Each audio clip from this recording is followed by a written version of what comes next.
Do you like conversation on a variety of topics? Feel like no one wants to talk about the things that interest you? Tired of only hearing the same political, sports, or catastrophe talk?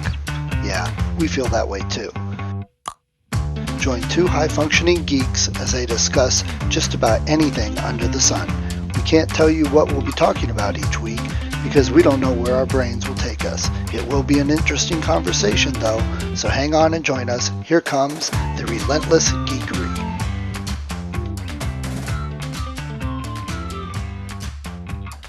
Who's to snatch the boy? Here, how about a nice fjord? We'll do the fjord.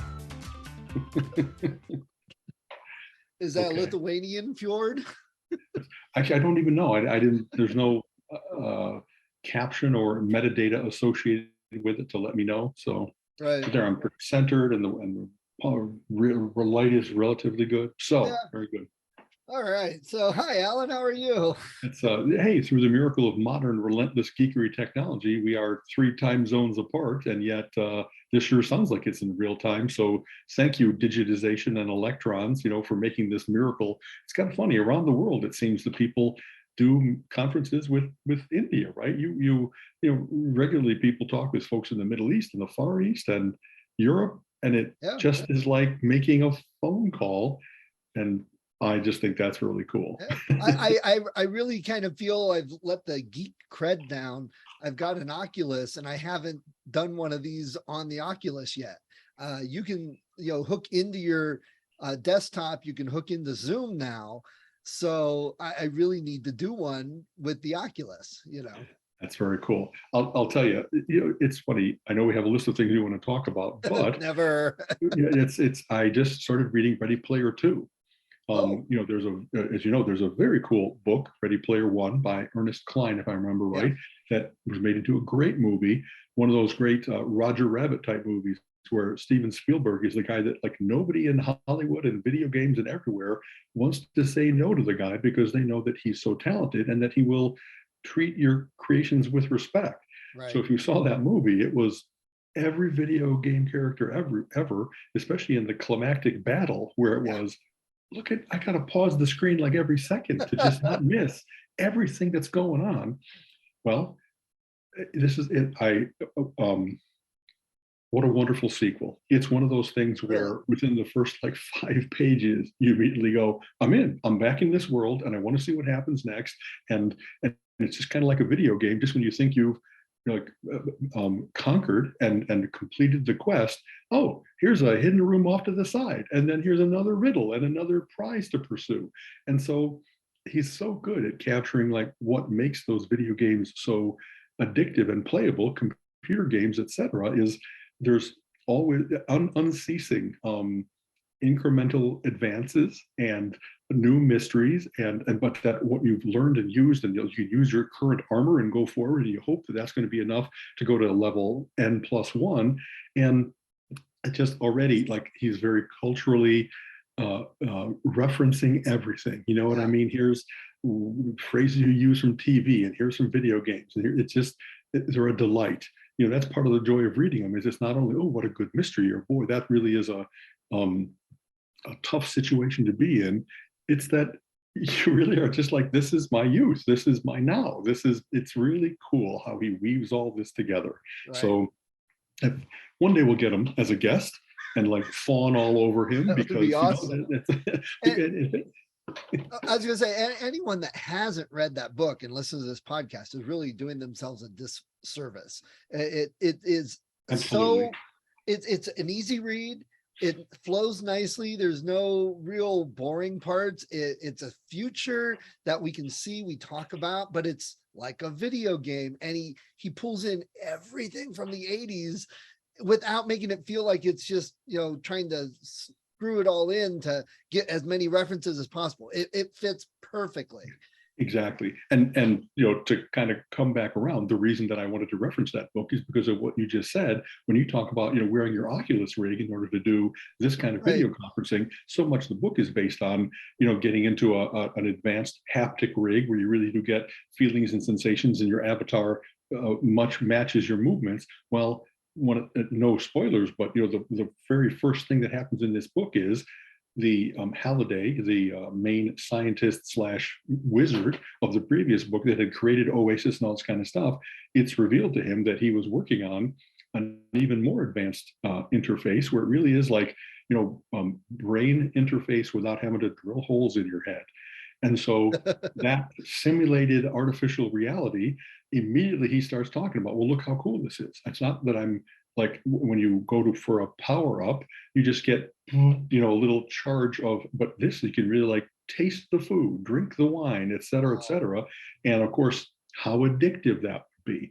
You can record those things and you can, go, and this has been even, it's kind of funny. While he's doing it, he's also referencing, where did Halliday get some of these ideas from? Because of these movies that had kind of predicted, right when Sterling talked about it, Gibson talked about it, the growth of cyberspace and what kinds of simulations. And right. I think Dennis Miller is the guy that made a quote that I often use where he goes, when we really get artificial reality to be where like any pipe fitter guy can dream of having Claudia Schiffer as a romantic partner, that's going to make crack look like Sanka.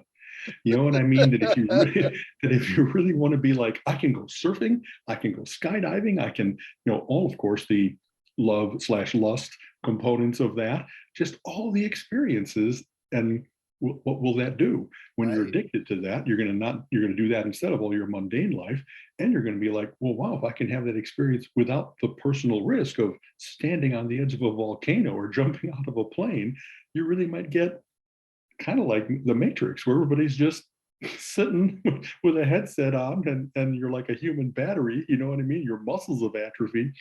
And I'm not far enough into the book to see that, but already some of the references are, it's not only this great technology that allows for doctors to do their work everywhere to share experiences, but also the addictive nature of being able to have all that available to you and for so little cost, and et cetera, et cetera. So, everyone will look like the people on the cruise ship from Wall-E.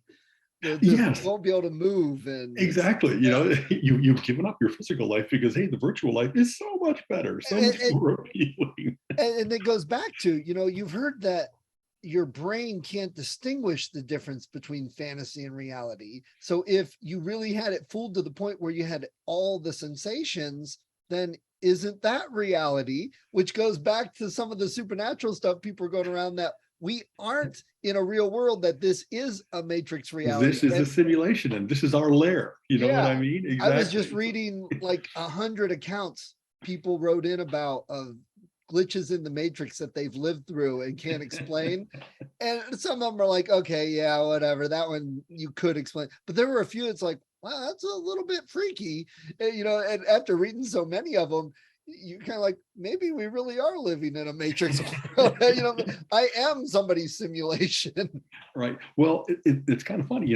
We know that our brains aren't perfect. They don't remember perfectly. They do. So much of when you hear about amazing brain experiences, like an after death but came back experience, I don't have much belief, because that's what it takes, in the supernatural. But I know that your brain is an amazing thing. But if it goes on tilt and your brain had odd electrical activity, what would it do to interpret that somehow so that you didn't just go on tilt forever, shut down? Right. You'd say, oh, there was a white light, and so much what I envisioned of heaven, maybe that's what I'm going to see, because that's what I had kind of prepped my brain to do, et cetera, et cetera. So that I'm waiting to see. One of the interesting things is that, of course, there's a limitation. You can't wear this ring for more than 12 hours because it does like overload your brain. It overstimulates you. Well, we'll see. I'm not far enough into the book to see when they start to have those statistics of whole cyber cafes full of husks of people who couldn't come out of this beautiful, beautiful thing, didn't want to. You know what I mean? Well, also, I got two thoughts. So one, we're still learning and exploring how time fits into the rest of the world. We still don't quite understand time and how that works. And we do know that our brain can interpret time differently in different situations and circumstances. And we've all experienced it, something that goes by in like 3 seconds, but everything slows down. We've all said that, right? Everything Things just dilate, things speed up. Exactly that. That's right. So we know computers work much faster than we can, but if they were directly wired into our brain, how fast could they work? How many lives could you live before breakfast? You know, like the army, you know, we do more in a day, you know? Yeah. I don't know if I made reference to this. One of my favorite series from, wow, it must be 30 years ago now, is The Many-Colored Land. It's by Julian May, and it's the setting is we're in the far future, and the world is perfect. It's everybody gets fed, everybody gets educated, everybody is peaceful. But even in this paradise, this utopia, there are some people that just don't fit in. They are too independent, too cantankerous, too criminal, whatever else it might be. Warlocks. And I guess, you know what I mean? They're given a choice to kind of be lobotomized and be made to fit into this society, or we can send you back through a wormhole to the Pleistocene epoch of the Earth, and you'll have all the freedom that you want. It just isn't going to be anywhere near this world. It's going to be that proto Earth, you know, that early. So a number of them decide, I need to be me, whatever odd doesn't fit in me. And so they go back to the Earth, and of course the society that this thousands of misfits create, you know, they're all too smart and too criminal and too, you know what I mean? How do they build something that's going to work when their instinct is to be either off on their own, or to be abusive of others, or whatever else it might be, to be only an artist? I don't care about the rest of the world. All I want to do is paint. And so part of what they do in that series is, we're going to send you back. We're still not wanting to condemn you to death. You know, if you're just a modern person, you know nothing of how to plant a crop, how to churn butter, how to fix a wound. So they have a technology where they can just kind of give you lots of learning quickly. So that time dilation of, you don't need to go to college for 4 years and get all this, like they kind of inject into you, okay, now you know all about wound care. Now you know all about clean water and that kind of thing. So if that kind of thing was available, I'd love that. Oh my I'd gosh. love to say, I'm going to go climb mountains. And I know that some part of it, of course, is to be in shape and be able to do that. But to be able to learn quickly, here's how to read a rock face, and this looks secure and this does not, and how to watch weather patterns. And I would love that fast learning and just load it in. You know what I mean? Get those people that would learn it and still say, yeah, that's not true, that's false. They're just trying to put their agenda on me. Or you'd get the hackers that would get in there and put their own little stuff in there to twist it and learn it. So you just create the problems bigger. You know, you mentioned something a minute ago, and I've been thinking about this lately. I had, of course, another idea for a set of stories that I'm rethinking the words paranormal and supernatural, because there's too much baggage with them now. And I've been saying for a while that if you just take anything that's paranormal as something we just don't understand sciency yet, it puts a different spin on it. And, you know, we've talked about that several times. Yeah. It goes along with the time issue too. But I've been thinking, after reading that glitch in the matrix stuff, that maybe, again, all these things we see that we think are paranormal are some science stuff that we're getting close to learning and understanding. Totally puts a different spin on any of it. Like shadow people, that's one of the big things people, I saw a shadow person that's just totally black, look out at me, and it's like, why are they always looking around corners? You know, but maybe you know, we know there are other universes and dimensions. NASA has shown that. Maybe, you know, these scientific sci-fi books are close to true. We're kind of merging into one. There's a weak spot. Maybe this is scientists where they talk about that. This is a weak spot, a membrane between the universes. Things can push through a little bit differently than if it was just very separate vibrational planes, dimensions, et cetera, et cetera. Yeah, so maybe in other places, scientists have discovered how to talk to the air, and we are like this close, so they're monitoring us, and that's why we see more stuff going on, because it's really just how our universe and our brains interpret something elsewhere. You know, it's that old, if a 2D world had a 3D hand, it would just look like 5 circles. It wouldn't be there you hand, go. You know, exactly. So it's how we're interpreting it. So I mean, you know, Colin rolls his eyes at me, and I'm like, but it's science fiction. That's how it works. You know, Right. people thought, oh, a communicator. Yeah, right. Let's see that work. Hello, we have cell phones, you know, so. Right. Right. If anything, I mean, there's great science fiction that's written just about that. That not only what do we extrapolate into the future, but if we here in the now were to think of going back to the 1700s, what gods we would appear to be, 1700, Right. 1500, 1000, you know, having a lighter, being able to like make fire. Whoa, you know, and that's almost the stereotype. You know, the whole Indian nation would worship you down in Inca land if you could, you know, if Right. you, but there's so much just there's a lot to be made of that kind of time displacement, and how if you take modern things and go backwards or forwards, they seem antiquated or they seem miraculous. Right. And we're always doing that. We're always moving forward, or at least that's our vision of time. Right. And so Right. what if it started to kind of bend back on itself? There's many good books about that, you know, that Right. And you know, again, if you can think about it, then how close to true really is it? You know, again, I always bring up Star Trek about that. How Yeah. many things in Star Trek are we now doing? Do we have?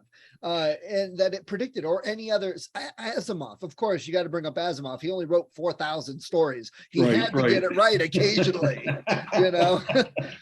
But that's the thing. We learn more. You know, if you go back, like you said, 300 years, what science has changed? What do we know about the world that's new and different from 300 years ago? So what will it be in 300 years? So again, you can't dismiss that. If we say there are other universes we can detect, you can't dismiss that in 300 years, we'll have figured out a way to travel to those and how to at least communicate with, if not go forward. Yeah, exactly. Go into those things. Exactly.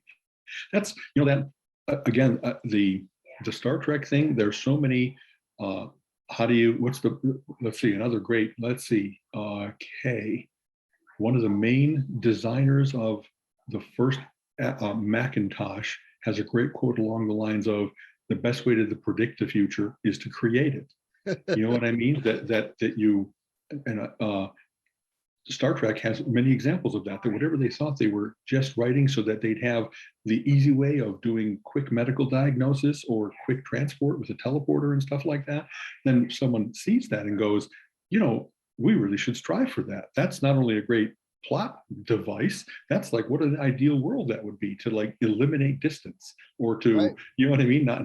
And so we have, you know, the watch that I wear, how much of the function of a tricorder does that have? It can watch my you know, watch out for atrial fibrillation, check my blood glucose, whatever kinds of things they're trying to build into these things now.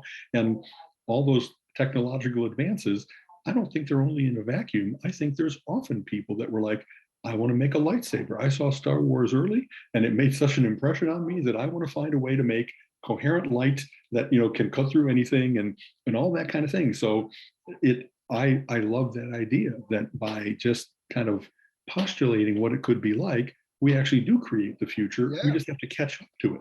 Right. We have to develop the technology and make it real. Right. And so every time I just read about, you can put a thing in your ear and it immediately translates between 20 different languages. Well, isn't that the Babel fish? Babel fish. Exactly. That was a comedy. Exactly. And honestly, I wonder how many things Douglas Adams, like in throwaway, in just making a parody of those MacGuffins that are used in science fiction. But somebody said, you know, it'd be great to have a Babel fish. It'd be great to have a food pill that could taste like anything you wanted and had all the nutrition that you needed. I don't know. We can jump around all the different comic book and science fiction references where they said it'd be great if you start to have cyborg type things that expand your senses. And now you're finding out, well, they kind of have that. This guy has an eye that not only replaces his poor eye, but might be better than the one we have. It sees into more, you know what I mean? More of the spectra. It sees further. So and you don't even have a hole in the back of your head for people to look through. Did you have one of those? Well, like, you know, I really am kind of like thrilled by this. I love the fact that it's not only about fixing various different handicaps or whatever the modern term is, so that I don't offend anybody, you know what I mean, differently people, but that it's actually enhancing. When you see someone running on those cheetah blades and he's running faster than a normal human being, wow, they really did figure out how your joints work and how tensile strength can be stored in just the right bow shape so that it's kind of like whatever shoes they have that have little springs in them that make you run just that second faster. Well, this is the next generation. So they make you run 3 seconds faster. Right. And I kind of wonder, we're going to see in our lifetime, my guess, not only are we going to lift the ban on drugs for the Olympics, we're going to see just a ban on everything lifted. That you're going to start to have differently abled people competing, and if you're really going to be like, who's the best athlete in the world, if it happens to be somebody that has cyborg limbs instead of a human being, and like all of a sudden pole vault records are getting broken because someone has tensile strength in their arms and a sense of balance run by, little microcomputers that are continually able to make sure that they don't do a misstep. I guess it's going to be like, are we going to be robots competing with each other? They're perfectly programmed to do it. But Cyborg. What's going to be, the discussion is no longer going to be, hey, did you blood dope or something like that? It's going to be, what software version are we allowing to go? And that, there's going to be people that are going to be hacking themselves. Tolerance limits. Yeah, to be able to, I never get tired. I don't get, I'm running a marathon, but I've enhanced my system so that the buildup of lactic acid, I'm just at 10% less and I win.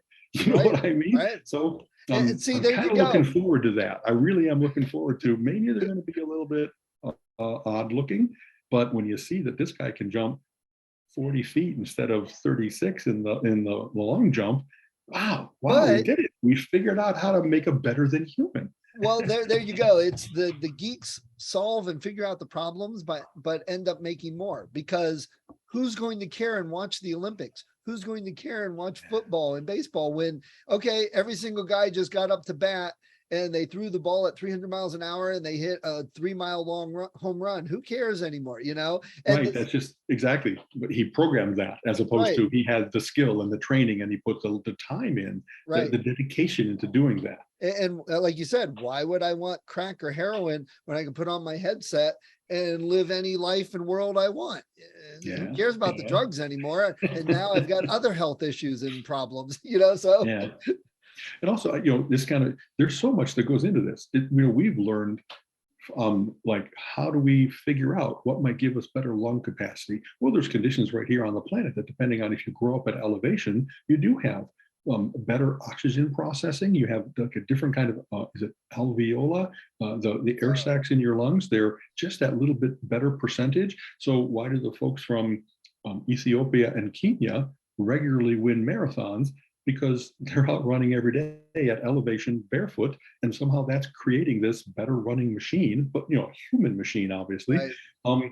We adapt and say, well, what do we know about how you do scuba diving? And is there anything about that we could say, let's give it to a swimmer? Can we make them sleeker? Can we give them better lung capacity? Can we change the joint so that there's less friction, better range of motion, and that what I mean? It's very cool to me to think of those things. There's a great book called Man Plus. Wow, I don't even know that this is still in print, by Frederick Pohl, that was about those kinds of enhancements. Science fiction has been talking about this for a long time. If you start to colonize the solar system, and what are the real children of someone who lives on the moon or Jupiter or something like that? Right. They've got different gravity, they've got different atmosphere. What's their body type? What's their lung capacity? What's their, how do they respond to solar activity when the atmosphere is different? It'd be very interesting. And of course, some of the books go into, well, is that going to make, wow, miraculous, the family of humanity is expanding everywhere? Or is it going to be, oh, those Jupiterians are not like us, and then there's going to be prejudice? And then they try to, I've said that before too, just like Star Trek. When you go to other planets, you're no longer from Ohio in the United States. You're from Earth, and everybody's from Earth. Again, we're solving that prejudice and racist problem on our planet because we have other planets now, but we've created that racist and prejudice against other planets. And I made that joke when all this was coming out with, same-sex marriage and all that. And I'm like, all we got to do is wait, because right now that's the problem. Oh, we don't want our sons marrying each other. We don't want our daughters marrying each other. Okay, well, that's not going to be a problem when it becomes, oh no, you can't marry a Martian. No, you Right. got to be an The earthling sense to of marry. scale, We the don't sense care of what. otherness. That's Yeah, right. as long as they're from Earth, what they look like or their gender, whatever, just be from Earth, not Mars. And then it's going to be no, someone from Sol, not from Alpha Centauri. You cannot date, so, and then it's Absolutely. another dimensions. Like so, again, just wait. The problem will go away, and we'll have a new problem. Yeah, Eventually. or that it'll be like it's not a problem. One of the absolute biggest things that Roddenberry put into there was that in the future it really will be one race compared to the Klingons and the Romulans and the all the others, that humanity will realize, no, we're much more alike than different, Right. and in that galactic way, at least, that kind of thing. And so all that will fall away. When you look at the crew, of course, it's not a matter of black and white and yellow and red and whatever else it might be. It's a matter of, oh, they happen to have a Vulcan, at least a half Vulcan there. Right. And that in the various different series progresses. And it's funny, one of our conceits and Star Trek's things was, well, I don't know why every single species in the known universe is bipedal, that they're all human shaped, instead of, oh, this is my jello gloop friend and this is my tentacled friend, and you know what I mean, that kind of thing. This is my non-carbon based, he's made from silicon, et cetera, et cetera. So I love the fact that they said what we just talked about, that prejudice will fall away on Earth, because those differences will seem smaller and pettier and sillier compared to, wow, someone that really grew up under a red sun instead of a yellow sun. And what does that mean for their physical composition? And why would we keep caring about appearance as much? If what's getting us to the stars is not, do I have a bicep, but do I have a brain that enables that? You'd think that that's going to be the beauty of a person, is what's their mind like, not. And but having said that, how can we get away from that? We still want to breed. Human beings still find certain things attractive, male and female and other. And there's all kinds of differentiation there, as opposed to, I don't know, that thing of, we are wonderful creatures that there's a thin layer, a thin veneer of civilization on top of all of our animal nature. And so what's Star Trek is about territoriality, about wandering. It's not only about creating a nice universe, we're still combative. You know what I mean? You don't get away from your animal nature at all fully. We just need to embrace Riker's attitude. I mean, he slept with anybody from any planet. He didn't care. Exactly. I wonder what this would be like. Exactly. Yeah, he's the James Bond gigolo of space. Mm-hmm. So speaking of all this tech, good news, I got my computer up and running. Okay.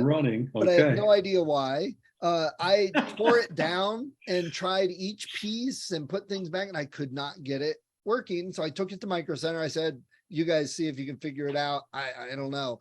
And the tech called me and was talking like, look, man, I told him what was happening. He's like, okay, I'm going to take it a piece at a time. I'll probably call you to keep you updated. And he called me back and said, okay, without touching anything, I checked all the connections, and you're right. Everything's plugged in correctly, but it's not lighting up. And he's like, I have no idea why. Okay. A couple hours later, he calls back and says, okay, I tore it all down, put it all back. It's running beautifully. He's like, everything passes. It's good. He's like, but I couldn't tell you why. And I'm like, damn it. How weird is that? Yeah. So it's good validation that you had done everything just as he would have done it, but it was just the act of taking it apart and reseating everything even more carefully. Somehow that magicked it. What a, oh boy. Yeah. So I'm happy for you, but it's frustrating to be like, now I know, in case it goes on the fritz, what to do to fix it. Yeah, exactly. That, but I'm like, okay, at least I got a working system. And it's fast. Oh my gosh, is it fast? I mean, Wonderful. It boots in like 3 seconds, and that's from a cold start. And I have Thunderbolt abilities on the motherboard. So very good. Okay. Because that's also like 300, you know what I mean? That, and raw numbers never mean anything, but they're proportionally, like, this is 3 times faster, 10 times faster than what you're used to getting with USB, ABC, or previous standard and stuff like that. So it's got USB-C connectors too.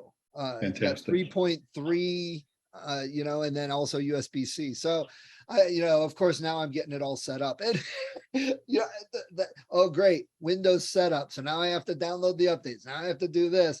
And I'm like, okay, I put something on. I'm checking. Okay, great. I went back. I come back. It's like, it's done. And I'm like, holy crap, how is that done already? It was just. Yeah, it's kind of funny. We talking about this is kind of like, hot rod magazine type stuff, and yet I had that same impression when I first got my M1 Mac Mini, and same thing was like, okay, let's not only plug it in, but let's make sure we do the system updates, and things that used to be go get a cup of coffee 35 minutes later or something like that. It was like, oh, how the connectivity is that much faster. It actually can make use of fast connectivity that I've always had in terms of my fiber to the home. Right. But now that I've got the port and the cable and that, all that happens. I run Parallels to give me Windows emulation on this guy, and I keep my Windows updated even more, not even more, but very consistently, like I do with the Mac, because the Windows is even more often attacked. You know what I mean? So whenever I run my updates, and same thing, it was like, okay, I'm going to set this to go here, and then I'll go do something else. And then, well, darn it, it distracted me by telling me it's already done. I was okay over here for a while. So it's cool when technology advances quickly enough that it's noticeable. So many things are, evolutionary incremental advances, but once in a while, there's the combination of all those things. It's like, wow, I'm impressed, and I've been doing this for 40 years. You know what I mean? How did it make it so that I love that. I'm very happy for you that it was such a fast thing, that it's like a new experience. It kind of revives your hope in technology, that like, wow, they could really do something that impressed me, because I thought I was getting kind of jaded. You know what I mean? So and I upgraded. I got a 32-inch like curved wraparound screen.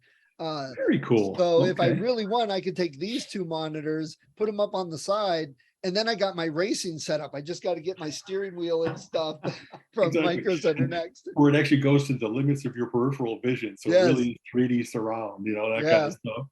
They have a nice, they have a nice racing rig to do that at Micro Center right now, set up that you can test. Okay.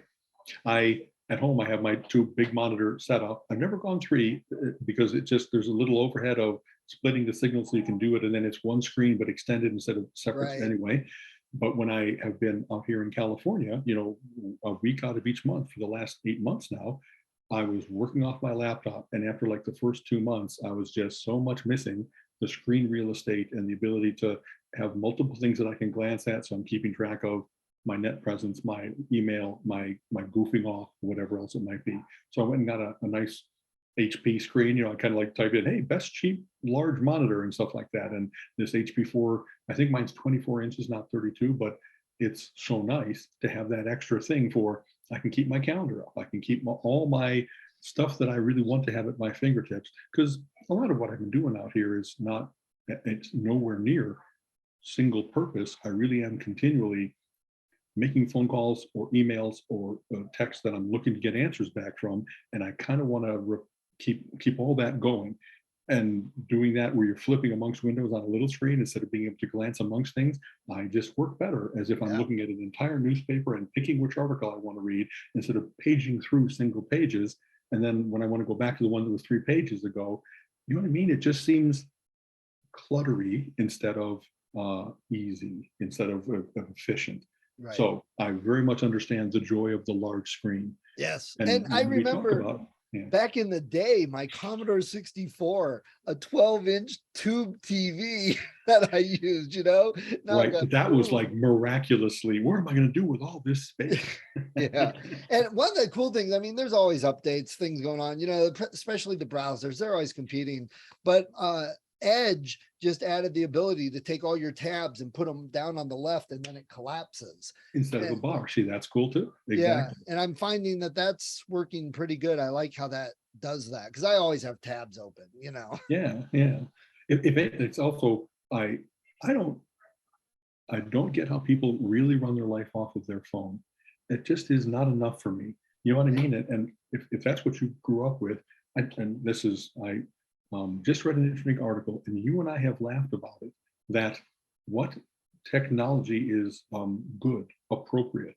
It's pretty much, was it around when I was born or soon thereafter, or is it like, what you grow up with is familiar, and things newer than that, like a lot newer, oh, that's witchcraft, that's bad.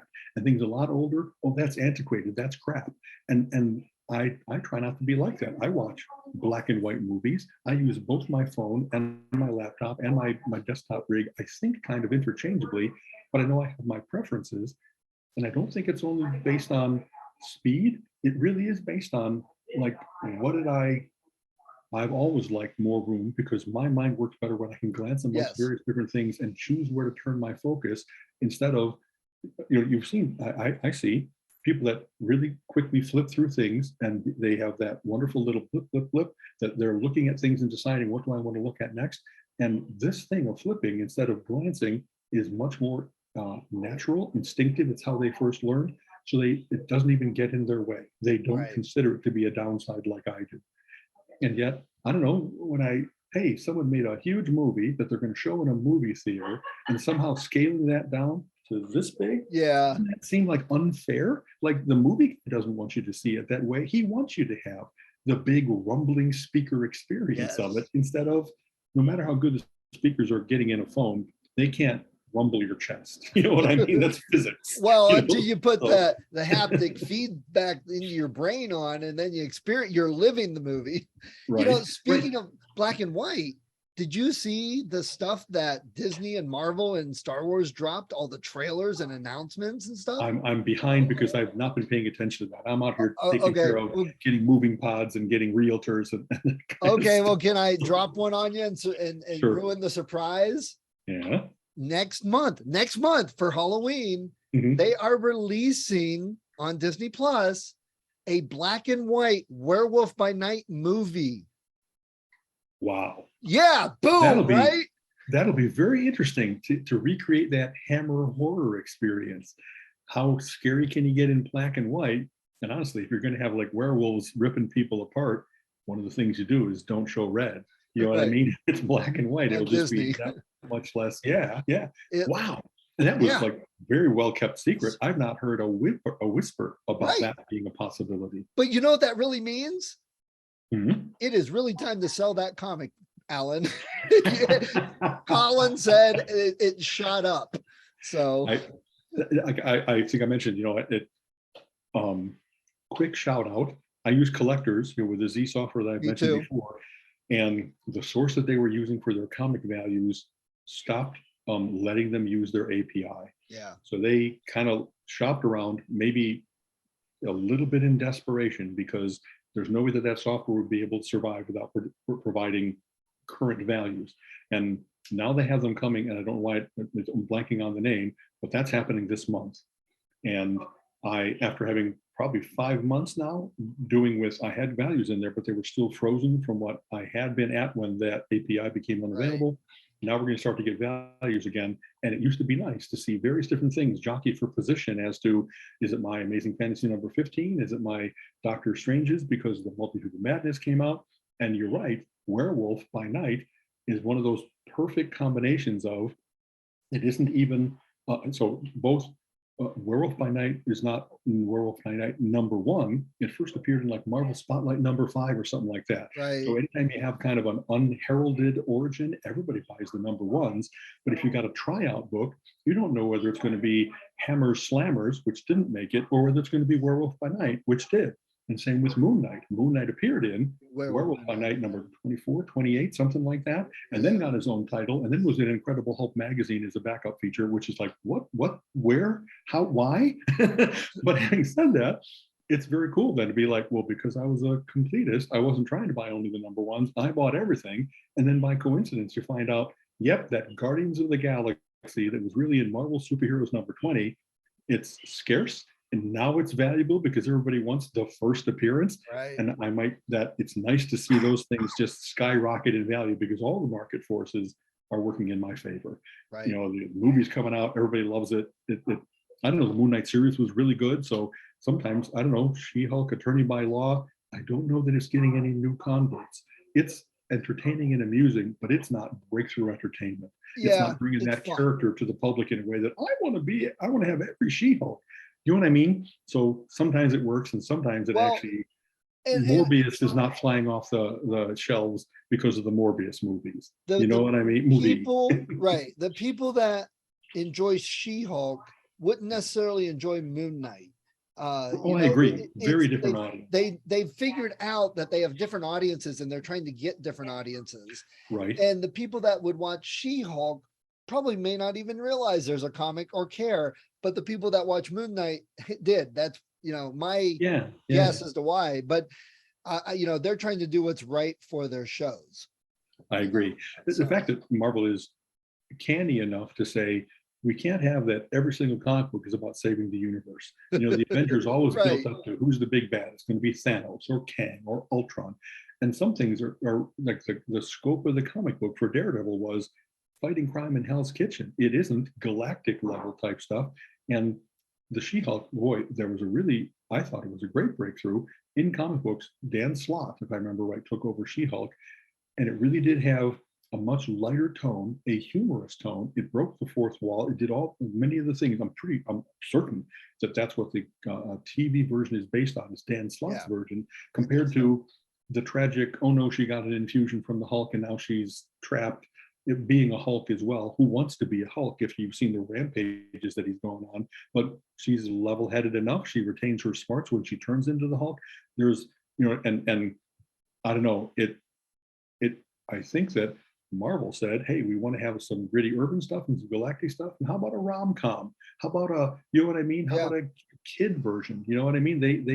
They're inhabiting the market, every facet of that, because they sure have enough comic books that have done that. Spider-Man was not always dead serious. It was often kind of goofy as well as serious. And in fact, its ability to switch between those is one of the things that made the overall book and multiple series so appealing. Right. Was that you had all that, you know what I mean? So anyway, okay. So there's a lot coming out. The Secret Invasion with Fury, because that's where Bruce Banner went. Right. And that's really going to be like a spy thriller. It's not going to be a lot of leotards and colorful costumes. It's going to be, you're dealing with a menace that is shapeshifter sneaky. Yeah. And you're finding out that they've penetrated further than you ever imagined that they could. Yes. What do you do as the guy who's supposed to be in charge of not letting this happen? Yep. How do you hold the line? So, and speaking of Daredevil, they released the logo and announcement for that coming with Charlie Cox, and there's a whole lot. I did just read some reference so that it'll be very much his battle with the Kingpin, if I remember right, and it's season 4. Right. I'm looking forward to that, because why am I missing his name? The guy who plays the Kingpin does it so well. Vincent D'Onofrio. Exactly, D'Onofrio. So I'm so much a good hero is only because he's got great villains. And you know what I mean? I just read someone who's going to play Luthor next on the Titans. And it's someone that I didn't immediately, I don't know that I've ever been convinced by a Luthor. Maybe the Luthor in Smallville, young Luthor. Oh, he was fantastic. Rosenbaum and villainous, not even villainous, but like amoral. You know what I mean? So some of that, but like Gene Hackman, a little bit over the top. Jesse Eisenberg didn't scare me like Luthor should. You know what I mean? So I don't know why I'm blanking out, but it was someone that was like, okay, could that work? We'll see. Well, it's a name actor. We'll see. Just like, I don't know, the villain in Moon Knight, Ethan Hawke. Ethan Hawke has gotten better and better at not being a teen star, but being a real actor. You know what I mean? There's all kinds of people in the Brat Pack. Well, there's all kinds of Brat Pack people that have grown up. Just saw some photo where it was like, here's the guys from Fast Times at Ridgemont High. And you would never have thought that Sean Penn, Spicoli would turn into an actor instead of just a burnout. You know what I mean? Well, because they were acting back then too. You know what I mean? Right. Anyway. Yeah. So a lot of good stuff for you when you get done. And, we were talking a couple of weeks ago about our Clued Up, and for the second year in a row, we have to pass on it. But that's good right. that they allowed you to defer it. That's so great. That's you were talking about the Sondor Hotel and the bad customer service. These Clued Up games, that's customer service for you. Yeah. And it's funny, online I had actually done this, but let me give Sonder some grace. The place was really nice when we were there in Philadelphia. It was really a great, if you're going to be in a city for a week, it's really nice to have space, a working kitchen, not just a hotel room. It's much an upgrade from that. And whatever that thing was of my having pre-bought it and then not being able to change it, as I've said before, I don't mean to be unfair to them at all. The contract, if you will, this thing really says this really is the reason that you're getting this little bit of discount is because it's set in stone, and they don't care about your personal circumstance or business circumstance. None Yeah. of that matters. You made the deal. And So to be we still fair to have- them, a Yeah. lot of places do that and they say it up front. I mean, the flights are like that, you know, and other hotels do it too. Do you want to pay now or That's right. later? If you pay now, you get a discount. But if you cancel, you get less back. And you can get protection. They do offer that protection that That's you pay right. extra for. So it's how the world works. Yeah, you're Yeah. right. To be fair to them. And I'm glad you Yeah. enjoyed the hotel. I did. In fact, I think I mentioned we had already made another reservation. We're going to the Just for Laughs festival at the end of this month up in Toronto, and got another Sonder there because they just look so great. You know, they're a beautiful older building, but upfitted to have better Wi-Fi and better security and all that kind of stuff. So, and the location can't be beat. We really are like 2 minutes from one of the clubs that's going to be having shows. We're 10 minutes from 10 different restaurants around us. So instead of being out of the city and taking the train in each day and then having to, like, you know, count on, well, don't miss the last train out because that's going to be an expensive lift. Last train to Clarksville. Exactly, leaving it stick. So I'm hoping that this will be much the same experience as we had in Philadelphia, and it wasn't cheap. You know what I mean? You pay for all that convenience, but I'm hoping that just that by not having to pay for the other hotel, the parking, the train trips in and stuff like that, and the experience. It's also like our 20th anniversary. It's coming up on nice. the Congrats. 21st of this month. And so sometimes you just get a little goofy and say, let's make this just right. Let's, you know, usually Colleen and I are very good about finding the sweet spot of economy without being cheap and nice without being extravagant. And this time we might have tipped towards the nicer because we really want to have, I don't know, it's been a stressful year. You know what I mean? Taking care of mom and dad's stuff and fragmenting my life to be out here a week. Then that means I'm not with Colleen for a week each month. We never would have imagined our life would be like that. I'm not a traveling salesman. I'm not a military guy that I go stationed somewhere else for a while. And yet the circumstances have necessitated this. Yeah. So this will be a nice getaway week for the two of us, seeing all this comedy, what we love to do. You know, hey, we're going to Toronto. Let's get some maple syrup and some pea meal bacon. You know what I mean? We're gonna Nice. Canadian it up. Tim Hortons, here we come. You know, Tim Hortons, yeah. Exactly. In Ohio, but so I was looking last night. You mentioned a movie a while back. I want to hear about it. Gray Man, which I haven't watched yet. Right. But before you do, I was flipping through last night, and there's a show out with Stallone called Samaritan, where he's a superhero from long ago, but he wants to bring his power. Basically, he looks like Steel when Superman split. He looks like Steel, and it looks a lot like Steel. Me and Colin agreed, but I liked it because it's one of many movies I've seen lately where they're focusing on the characters and heroes and stuff being older crowd. It's not always the young 20s. You know, Stallone's 75 or something like that, and he's playing a superhero. So I think there's a definite trend in our stories, books and movies especially, to an older crowd, which of course appeals to me nowadays. But, you know, Stallone's a superhero. But you mentioned Gray Man a while back, and that's been on my short list to go watch, you know, because when I get the time tomorrow, it's like Joe's Crab Shack, free crab tomorrow. I'm going to have time tomorrow. I'll watch it. So what's Gray Man like? I really did like it. You know, Ryan Gosling and Chris Evans are the two, you know, combating it, the former assassin and current, like kind of replacing him in that position. But it was fast moving and lots of surprises, but none where it was like, oh, that makes no sense. It really was very good spycraft and locales and all that kind of stuff. Inspired me enough to go seek out the Gray Man books by Mark Gierney. And I just finished the second one while I was here in California. And one of those things where I like them enough that's like, let's buy all 10. You know what I mean? I committed. They got good deals on Kindle for that nowadays in a series. I probably should be carrying a Kindle and then not having books with me. And yet, Colleen and I laugh about this all the time. That experience of just like relaxing for the last half hour of a day in bed with a book on your chest, I just can't. It can't be improved. It can be. It's not that much worse on a Kindle or anything like that. But is it because I like the smell of paper? Is it because I like the form factor of a paperback? What you were saying about the technology, that's the technology when you were born and grew up. So it's hard to get away from it, you know? Exactly. And this is, I know we've talked about this, but, and Colleen kind of like, she's looking forward to seeing this come true like I am. I not only have lots of stuff, I have been like a real bug about condition all of my life. And so when you look at my Doc Savages, my James Bonds, my Greymans, they look like I just took them off the bookshelf at the bookstore, but they're 50 years old. And so when I find my audience, not the eBay crowd, but the collector crowd, they're going to be like, man, how do you have the many colored land in perfect condition? Well, because I read them without pushing it all the way back and cracking the spine. And I don't read them while I'm eating Cheetos and getting orange fingerprints on each page. I have always been careful because I like seeing things lined up on the shelf looking beautiful instead of looking kind of ragtag. You know what I mean? So I got so much stuff like that now is getting made into movies finally, but I got the original version of the Star Wars, when Star Trek the series was continued by James Blish, and then they actually started to adapt Star Trek the animated series into books. I got all those, and doesn't have to be everybody in the world cares about that, but the people that really love those things and would love to have a perfect copy, I'm the guy that might be able to command a premium for not only my comic books, but for my paperbacks.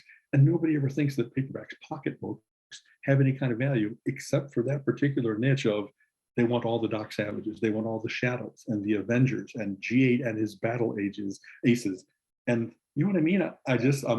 I hope that that story is real. I hope that it really is, that I find either through the mail or of course on the net and at a conference. Wow, I want to get people going, wow, I have not seen a copy as pretty as this in my entire life. It's like, I'll just be such a grinner. I'll be so happy that all that love paid off, kind of. And not paid off even in money, but just to find someone else to appreciate it too, so it goes to a good home. Yeah, you know what I mean? That's part of being a collector, is you kind of want it to be that this piece of history is maintained. And instead of selling it to a museum, I'm going to give it to another collector who hopefully will love it like I did. Yep, absolutely. I don't know what that is in your DNA that makes you like that some people are maintainers in that way, but I definitely am one. I think it's a beautiful thing to see something pass the test of time and not get, get like, still is beautiful, still is preserved. There's something really cool about that. Yeah. I just picked up some Mad magazines at Hartville Flea Market the other day that were in super good condition, and he wanted 2 for $5. I'm like, yeah, of course. They were the super specials also, not just a regular issue. So that's very cool, especially if they still have like the stickers or the posters. They did. That's why I was Stephen. The postcards. Hardly ever do you find that. That's cool. I remember a long time ago at a Chicago Comic-Con going through, and back when I had wish list on paper and would go through various different things, and I found like a box under the table that was full of Mads that were, I think I started collecting with maybe number 132 or something like that, mid 60s. And he went back lots of stuff between like 100 and then. And so then I'm, one of those weird things when as a kid, you think you're playing it cool of like, so how much do you want for these? And inside you're going like, oh my God, I need these books. It was very funny. And it actually was one of my first like bizarre experiences where we bargained, we haggled, we got to a price because I was buying so many and he was happy. I don't know how long they had sat in his box, but people have not always been as avid about Mad magazine as they are about comic books in general. So I got Treasure and he got the money that he wanted. And I just was floating around because I had found so many Mads in one place that I needed. And then, it's like, wow, I just expanded my list so that I'm like from 100 on instead of 130. It was just the coolest experience. Again, collectors get that. The rest of the world is like, what are you talking about? It's a kids magazine. Exactly. And it's, oh well, I'm sure there's been any number of times when you're trying to not let on that you really, really want this thing, but you don't want to pay through the nose for it. Right. And you're reading each other. You know what I mean? Colin is so good at finding stuff at the flea market. He found a limited edition, whatever, but it was the 1960s Batman utility belt. And it was a replica. And, they I guess they sold brand new. They were $50, but they're going for like 150, and he got it for 60. So he was just, and it was in the box still. Right. So not like had been worn and played with and dirt ground into it and stuff like that. That's interesting. Wow. Yeah. Wow. So he's good at rooting that stuff out, let me tell you. So Gray Man's going to be on my list to watch and read, I guess. The Game of Thrones prequel is really good. Which I think George Martin is more involved in it. Matt Smith is fantastic in it. Yeah. Okay. So I tried watching Game of Thrones and I could not get into it. I tried several times. I'm like, okay, it's just not clicking with me. I'm not going to like force myself. I said, but let me try the books because Martin's huge, you know, in fantasy. Yeah. I couldn't really get into the books. I was like, and it's kind of like the Bourne books. I couldn't get into those. Ludlum. I was like, these just aren't clicking with me. But I was like, okay, Game of Thrones, dragons. I didn't watch the other, and then I'm like Matt Smith. Oh, damn it, Matt Smith is in it. Now I'm going to watch it. He's got a Doctor Who pedigree. I have to follow him. He's my doctor. He's my favorite. So I watched a lot of, and he's been a bad guy a lot lately. He was in the Morbius movie. He was a bad guy, and in this, and I'll tell you, he's written perfectly. He's not a bad guy. He is actually. He's merciless and he's aggressive, but he has love for his family. And in some cases, he's been hard done by his family. He's being passed over to become the next king. He's being asked to do all the dirty work so everybody else can keep their hands clean. You know what I mean? It's like you keep expecting him to kind of turn and say, that's too much, I won't do it. But he loves his sister. He loves his father, his brother, etc. You know what I mean? It is brother that is the current king. And so it's a very interesting take on that kind of like family loyalty that I don't know, he's wonderfully menacing, and especially he's I can see him in the role of Elric. I don't know how much you know of Michael Moorcock's works, but Elric of Balnivené is, he's an albino, very slender, just the opposite of like Conan, a brawler, a big, just a mountain muscular Which Elric guy. was in a Conan comic. Right, exactly. But Smith has that. He's not dangerous because he's gonna, like punch you into a wall. He's dangerous because he's gonna like knife you 10 times before you can move. He's so like razor dangerous, and they capture that. You know what I mean? That the way he fights is very efficient and quick. And before you can even think of how you put up a defense, he's got that thing up in your margin. You know what I mean? So I don't know. I may check it out.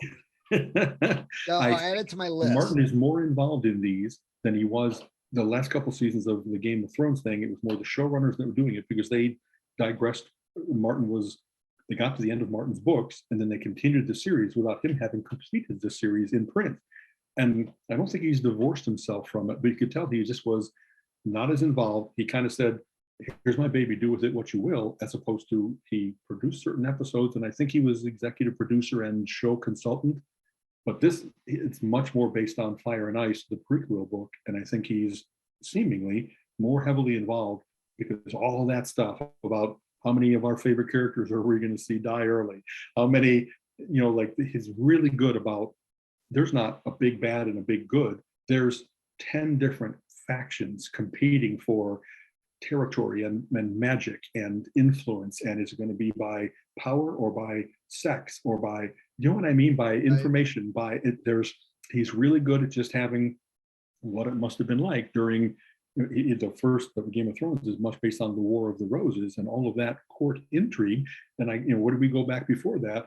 It's very much based on, there's always been too many European houses vying for advantage. Who's got the armada? Who's got the army? Who's got the spy network? Who's got the ninjas, if you will? And he's just really good at who's going to win. You don't know. It's very, very good. I'm entertained each episode. I hope that you like them as well. So okay. Well, I mean, it's almost fall. It is fall and winter coming up.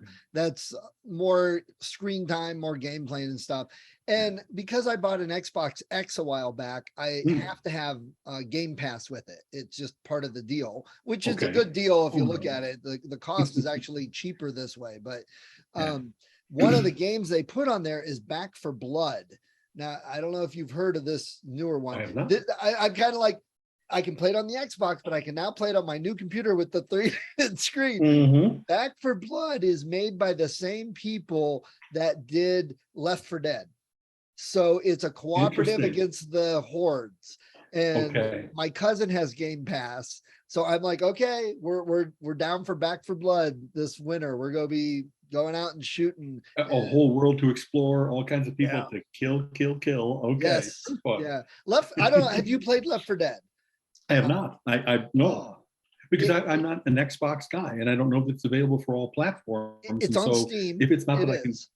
okay, then I will look into it. You know, It just so you know, it's not so much a single player game. They do have, you can play through it single player. It really is a 4-person co-op, and that's the best way to experience it. And Okay. it's simple. You start here, you're trying to get here and kill everything in between and trying to help each other stay alive. There's no competition. There's no any of that, like some of the like DC deck builder where we're all kind of working together, but I'm trying to get more points than you are. It's all Right. Let's all get to the safe house. When are we finally going to betray each other as opposed to no, stay a team all the way through? Well, that's the thing. If somebody dies, they're not just out of the game. They just put them a little ways ahead in a safe room, and you have to go let them out to save them, and they just keep going. So it really does want you to cooperate. I've had some really good, fun game experiences with that because you're talking to your friends, you're trying to get through, and it's horror. So you get scared or something, you get lost. You're like, oh no, there's enemies, and everyone's screaming and stuff. The only other time I've had that good of a co-op experience was with Doom. And me and my brother-in-law would play Doom, and just, there's a lot of bonding, a lot of fun times. So I'm really hopeful Back for Blood captures Left 4 Dead. They did Evolve a couple years ago. It was the same company, most of the same people. It was co-op. You were hunters against kaiju, essentially. Okay. But they did some things, missteps, and it never caught on and just kind of failed really quick. Whereas Left 4 Dead, there's still communities that play it. So interesting. Okay. I'm You really know what? hopeful. It's honestly kind of like embarrassed confession. I have never done things team-wise in all the various different online, the big MM, MPorgs, etc.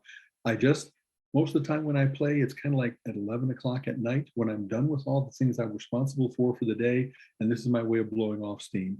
Or colleagues gone for the weekend. I'm like, what am I going to do? Fall into civilization for like 12 hours with a little trucker's friend next to me. So I don't have to, I love that some people have that experience of, hey, Tuesday night is game night in World of Warcraft. Don't disturb me from 7 to 10 because me and my party are going in, and they're not even, same town. They're like, they've met friends and joined the guilds. We played in college from around the world. So just that when it's 7 o'clock her time, it's 3 a.m, somebody else's time. And yet, I don't know, I'm not an antisocial guy, but my habits for doing that have always not lent myself to Tuesday night is World of Warcraft night. Right. Yeah, so, it really might be that I need to do that. I just need to kind of go in. And if I don't know, I'm gregarious enough, and I'm pretty sure that if I don't know anybody, after a while, I'd be like, hey, can I join your party? I'm not a jerk. I know enough. I got some cool, armor and stuff like that. Well, I would hope that I'd be acceptable, not just a pug that they're going to carry along because I'm, you know what I mean? Right. I'm pretty sure it's cross-platform. So if I convince my cousin to play it, I'll let you know. And if you want to join in sometime, if you want to get the game and check it out, and we could all. I would love to at least try, and then we'll see. Just that if have patience with me because I really I'm not experienced at having the headset on. But so much, boy. When we used to play Play-Doh games at University of Illinois, and they really weren't necessarily. Some were interactive, like not Orthanc, it doesn't matter. Some were solo, and maybe that's where I got my solo habits, but some were very interactive, and you would have to physically get together because the transport of all the chatter back and forth was not as good as being in the same room and the guy saying, okay, armor up, we're going in, this is a frost giant, so we're going to use flame weapons. And usually there was a good leader that knew all that, and they had all kinds of macros, key set things loaded so that instead of having to do shift 3, 4, it was ready to go with the fireballs or whatever else it might be. So I never found a good posse like that. The one time I was in, I was like 2 years behind them, and they all graduated, and like, well, what do I do now? You know what I mean? So Right. it was, I would love to have that experience, because I've never, since the days of D&D in high school, when of course you were all sitting around the table Right. and enjoying it together, I've kind of been a hermit about it. And I, maybe because I do so many other things in a social way, that was, bear with me because I hope you don't mind, just why do you do that, Al? You know what? Because I really have a thing where I'm most of the time faster thinking, ahead of what the world is doing, and not only in gaming, but in almost everything. And once in a while, what I really need is to not, though there's joy in being with your friends, what I need is to be able to just take this big kind of crazy stallion of the brain out for a run where it doesn't have any encumbrance, and sometimes encumbrances people as well as the games. Yeah. So sorry if that sounds arrogant, but there must be other people that have that just, you don't want to be cooperating with, dependent on, working with anybody else. You just kind of want to do it. And then unfortunately that can become its own habit, maybe even an addiction of the need for speed. You know what I mean? I need to get my brain into an SST, not a Fokker. Well, And me and my cousin, we definitely have a good time, talk a lot of smack against each other. And, of course. We like racing games too, but there's a big argument between us. So his wife, Pam, I just call her cousin Pam. I've known her more of my life than not, you know, right. But we play Need for Speed. And now Need for Speed is an arcade racer. So the idea is, not, the physics aren't all accurate there. You know, you want to win, you want to race, no weaponry, it's just racing. There are versions with some weapons, but anyway, so in the game they have shortcuts, and you can take shortcuts if you find them. They're not always obvious. And I'm not as good a racer as them. They have spent way more time racing on the Xbox than I have. Getting the game mechanics down perfectly, finding out where everything is. Absolutely. Yeah. So a lot of times when I'm racing, I'll take a shortcut and it still keeps me behind, but at least I'm closer. And Pam is always on me like, no, you don't take shortcuts. That's not racing. That's cheating. I'm like, why do they put it in the game then? I'm like, if you want a sim racer, we'll go play Forza. That's a sim racer. And believe me, you're not going to enjoy Forza because the physics are very tight and accurate to the cars, you know. Right. So, and you'll spin out half the time until you get used to, here's how you really accelerate. Okay. Yeah. Unless you put on all the cheat things that help you steer and all that. But that's cheating as much as doing the shortcuts. Honestly. So I'm curious, you know what I mean? Just that, if you guys start to do the not Left 4 Dead, the Back 4 Blood, and are looking to like, just let me get in. I hope I don't spoil the experience for you guys. You know what I mean? I trust me, we totally get this is more about hanging out and having fun than being super good. And a lot of these compensate. So when you have really good players and really, I don't want to say bad players, but not as good of players, that it doesn't harm the overall team.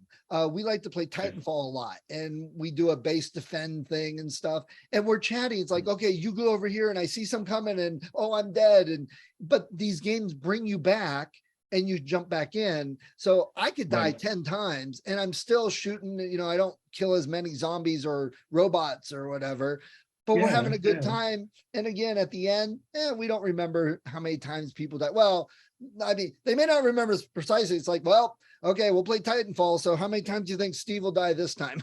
But that's part of the game. Let's get our cannon fodder out there. Exactly. Yeah. So again, no worries about that. Trust me, your skills will be definitely good enough for us. And the game sounds way fun. So I might play it a little bit this week if I get some time, just to see how, you know, okay, this is good. Let's do it.